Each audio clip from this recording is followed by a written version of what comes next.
Party के दोनों observer Bhupendra Singh Hooda और डीके शिव कुमार से बात करने के बाद विक्रमादित्य सिंह ने यह कहा है कि इस्तीफा देने और इस्तीफा स्वीकार करने का दबाव बनाने में फर्क है। उन्होंने ऑब्जर्वर के सामने अपनी बात रखने का दावा किया है और कहा कि जब तक कुछ निर्णय नहीं होता है तब तक मैं यानी कि वो अपने इस्तीफे को लेकर सीएम पर कोई दबाव नहीं डालेंगे। ऑब्जर्वर्स के साथ जो वर्तमान परिस्थितियां बनी हुई है उसके बारे में उनको जानकारी दी है, इसलिए जब तक इसका निर्णय नहीं लिया जाता तब तक मैं अपनी रेजिग्नेशन को प्रेस नहीं करूंगा और फाइनल आउटकम जो है वो आने वाले समय में लिया जाएगा। और इस बीच बड़ी खबर झारखंड से है। झारखंड के जमताड़ा में ट्रेन की चपेट में आने से 2 लोगों की मौत की खबर सामने आ रही है। जानकारी के मुताबिक एक ट्रेन में चिंगारी और मिट्टी उड़ने से लोग घबरा गए। उन्हें लगा कि ट्रेन में आग लग गई और उन्होंने चेन खींच दी। घबराकर 2 लोग ट्रेन से उतर गए और एक दूसरी ट्रेन की चपेट में आ गए, जिनमें एक शख्स की पहचान हो गई है। हालांकि प्रशासन ने साफ कर दिया है कि ट्रेन में आग नहीं लगी थी। जांच के लिए अब 3 सदस्यीय जेएजी समिति का गठन भी कर दिया गया है। तो आपको बता दें कि झारखंड के जमताड़ा में ये ट्रेन हादसा हुआ है। जानकारी मिल पा रही है कि हादसे में 2 लोगों की मौत हो चुकी है।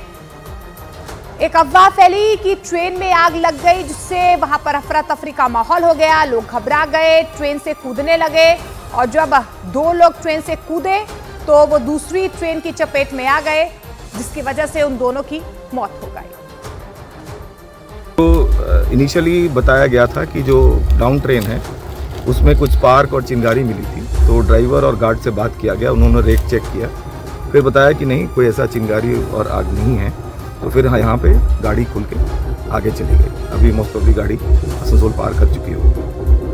जो मेमू का ड्राइवर था वो बता रहा है, हम लोगों ने कहा, पूछा कि भाई आप लोगों ने आदमी क्यों नहीं देखा, तो बता रहा वो गोलाई में था और विसल करते हुए आ रहा था, लेकिन वो देख नहीं पाया और उससे डैश हो गया। सुबह की वो अहम खबरें जो बदलती हैं दिन का रुख, तय करती हैं देश की दशा और दिशा और डालती हैं आपकी जिंदगी पर सीधा असर। रखिए हर खबर पर मेरे साथ नजर। देखिए न्यूज 18 इंडिया मॉर्निंग प्राइम, सिर्फ न्यूज 18 इंडिया पर। आप देखने की बौछार करते नजर आए। इस दौरान भी वहां रुक रुक कर धमाके होते रहे। इसके साथ ही झुग्गियों में बनी टिन की छतें आग की वजह से टूटकर गिरती दिखाई दी और खतरे के बीच दमकल कर्मी बाकी झुग्गियों को बचाने के लिए जद्दोजहद करते दिखे। वहां आग बुझाने के दौरान दमकल कर्मियों को काफी दिक्कतों का सामना करना पड़ा, क्योंकि धुएं के गुबार ने उन्हें पूरे तरीके से घेर लिया। तकरीबन 4 साढ़े 4 बजे आग लगना प्रारंभ हुई। जहाँ पे कुछ कचरा वगैरह डंप किया हुआ था वहाँ से आग प्रारंभ हुई। झुग्गियों में आग लगने की वजह से वहां रह रहे कई लोग इसकी चपेट में आ गए। कुछ लोग तो जान बचाने के लिए सड़क पर आ गए, जबकि आग को काबू करते वक्त 2 दमकल कर्मी भी जख्मी हो गए। वहां आग कैसे लगी इसका पता नहीं चल सका। इधर गुजरात के पोरबंदर में 3,500 किलो ड्रग्स पकड़े गए। गुजरात के पोरबंदर में एटीएस, एनसीबी और कोस्ट गार्ड ने मिलकर करीब 3,500 किलो ड्रग्स बरामद करने का दावा किया। बताया गया कि ये ड्रग्स एक नाव से बरामद हुए। इस मामले में 5 लोग गिरफ्तार किए गए। खबर है कि गिरफ्तार किए गए संदिग्ध ईरान और पाकिस्तान के नागरिक हो सकते हैं। इस अहम कार्रवाई पर गृह मंत्री अमित शाह ने जांच एजेंसियों को बधाई दी।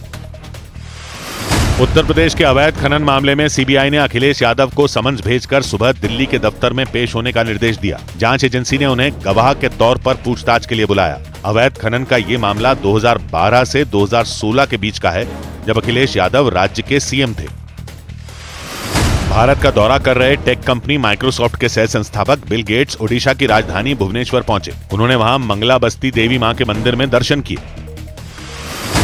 भारत और जापान की सेना ने मिलकर राजस्थान के बीकानेर में धर्मा गार्डियन नाम से मिलिट्री ड्रिल शुरू की। इस दौरान दोनों देशों के सैनिकों ने सुरक्षा चुनौतियों से निपटने की तैयारी की। युद्ध का ये अभ्यास 14 दिन तक चलेगा। उधर राजस्थान के बूंदी में कांग्रेस के नेताओं और सैकड़ों कार्यकर्ताओं ने किसानों के दिल्ली कूच के समर्थन में मार्च किया। इस प्रदर्शन में बड़ी संख्या में किसान भी शामिल हुए। उन्होंने विरोध जताने के लिए वहां जिला अधिकारी के कार्यालय की ओर मार्च किया। लेकिन पुलिस ने उन्हें रास्ते में रोकने के लिए पूरी ताकत झोंक दी। अशोक गहलोत सरकार में मंत्री रहे अशोक चांदना के नेतृत्व में कांग्रेस के सैकड़ों कार्यकर्ता और किसान इस मार्च में शामिल हुए। नारेबाजी करते हुए वो लोग जिला अधिकारी के कार्यालय की ओर बढ़े, लेकिन रास्ते में पुलिस दीवार बनकर खड़ी हो गई। तस्वीरों में दिखा कि प्रदर्शनकारी पुलिस वालों से भिड़ गए, उनके साथ जमकर धक्का मुक्की की गई। इस दौरान पुलिस कर्मियों ने प्रदर्शनकारियों को रोकने के लिए पूरी ताकत झोंक दी, लेकिन लोगों की बेहिसाब भीड़ को वो नहीं रोक पाए। प्रदर्शनकारियों ने पुलिस का घेरा तोड़ दिया और बैरिकेड को गिराते हुए आगे निकल गए। बैरिकेड पार करने के बाद प्रदर्शनकारियों को देखकर लगा जैसे उन्होंने कोई जंग जीत ली हो। लेकिन उनकी यह खुशी ज्यादा देर तक नहीं टिकी, क्योंकि पुलिस ने बूंदी में जिला अधिकारी के कार्यालय की ओर जाने वाले रास्तों में हर जगह बैरिकेड लगा दिए। वहां सुरक्षा में 500 से ज्यादा पुलिस कर्मियों को तैनात कर दिया गया।